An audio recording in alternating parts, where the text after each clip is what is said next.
And they've not thrown it in. I think the referee should have stopped the fight there. Yeah, the cornerman stood up and the other cornerman got him down. And he's gone down to another body shot. It's all over. Chris Eubank Jr. reveals how a chat with Lennox Lewis convinced him to become a boxer.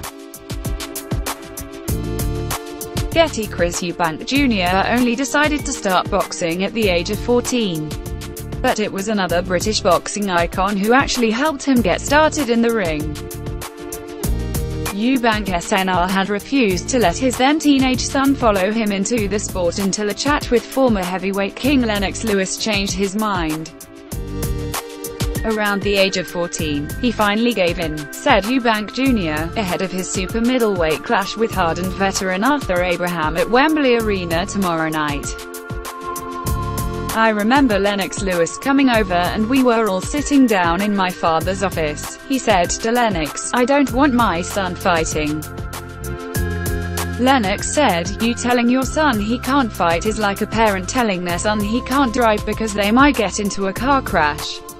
You have to let them experience life.'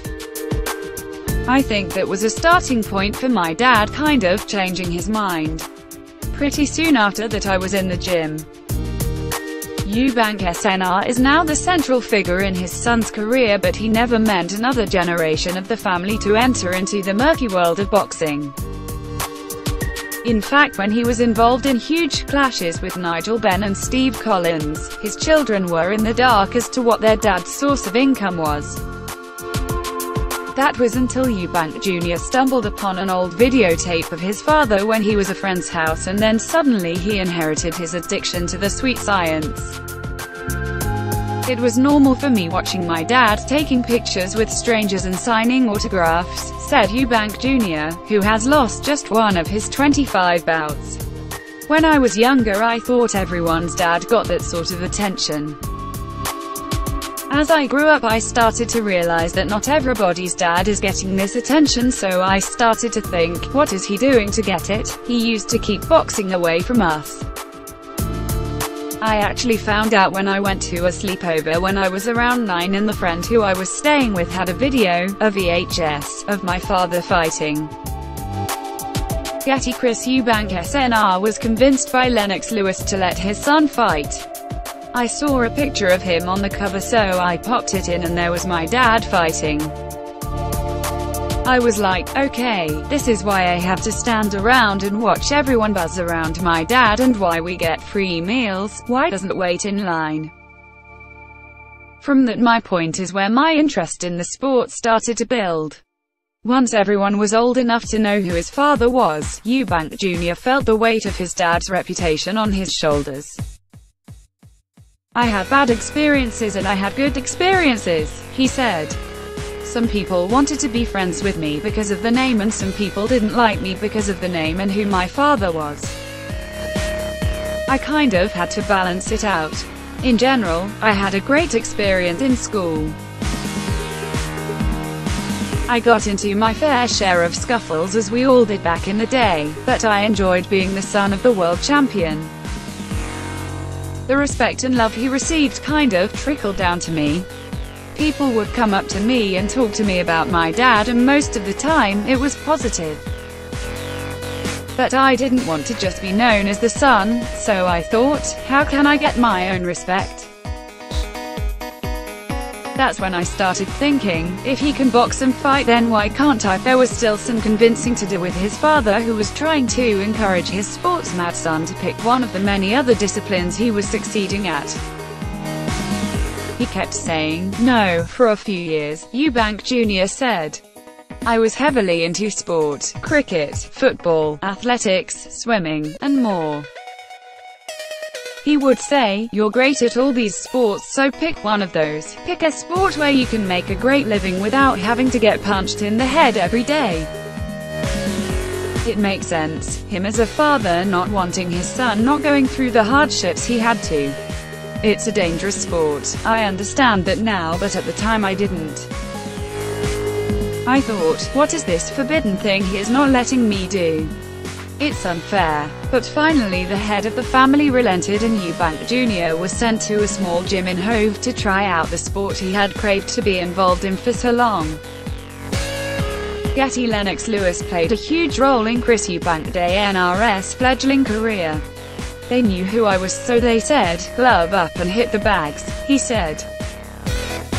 There were sparring sessions going on that day and they thought because of who I was that I had experience and I was able to fight.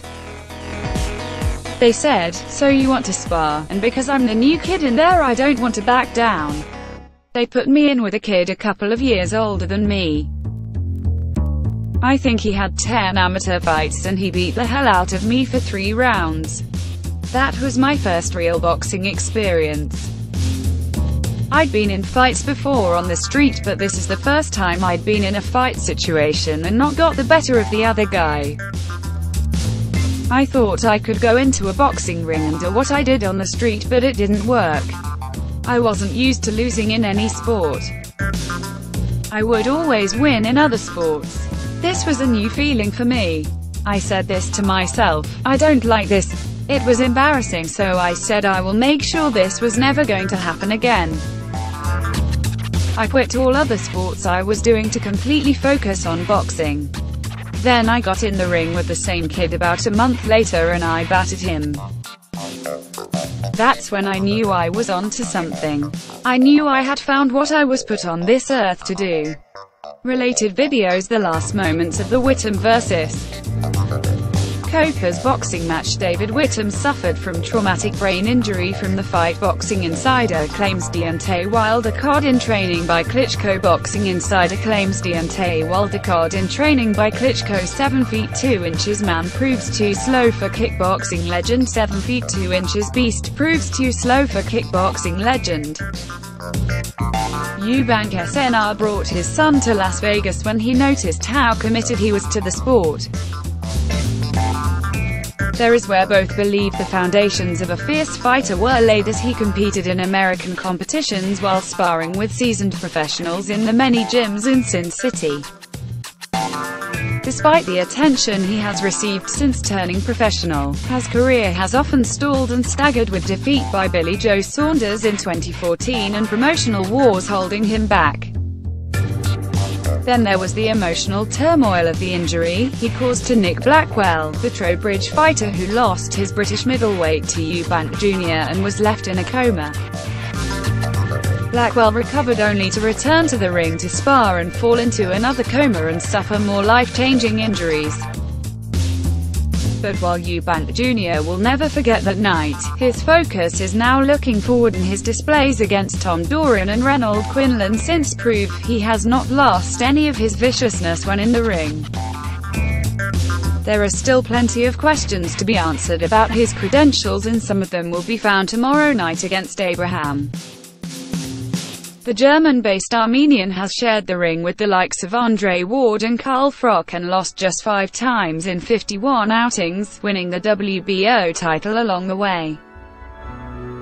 It is EUBANK Jr.'s toughest test since he lost to rival Saunders in 2014, and will go a long way to proving his ability at world level.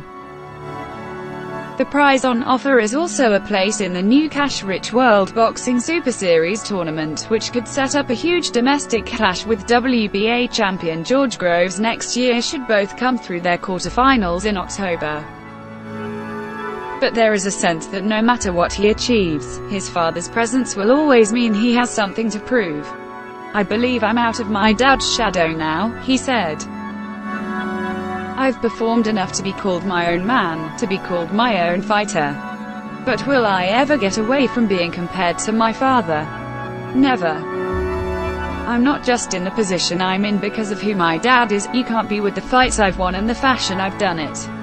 But I still have a lot more to do in the sport. I've a hell of a lot more to prove.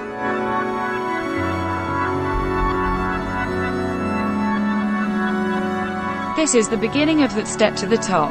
Should the son of one of Britain's finest warriors go on to seal his own name in the history of the sport while earning a fortune, would he dissuade any future children of his own from extending the family's stay in the sport? I would never push them towards it, he said. But I wouldn't stand in their way.